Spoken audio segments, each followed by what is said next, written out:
একটা জায়গাটা বন্ধ হয়ে যাচ্ছে। আজকে আমাকে কেউ বোঝাক, এতদিন বাদে ভোটার তালিকা তৈরি হচ্ছে, এই ভোটার তালিকাটা এত বছর হলো না কেন? আজকে ধরো বাংলাদেশ থেকে আমাদেরই ভাই বোন বাঙালি অত্যাচার, মা বোনকে ঘর থেকে টেনে এনে ধর্ষণ, সবকিছু বাঁচার জন্য আমাদের বাংলায় চলে এসেছি।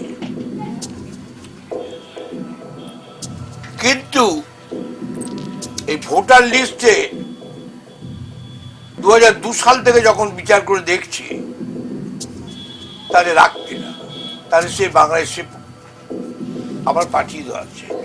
আজকে আমাদের ভারত সেবার সময়ের লোককে একটা দেশ বন্দি করে রেখে দিয়েছে, তার বিচার নেই।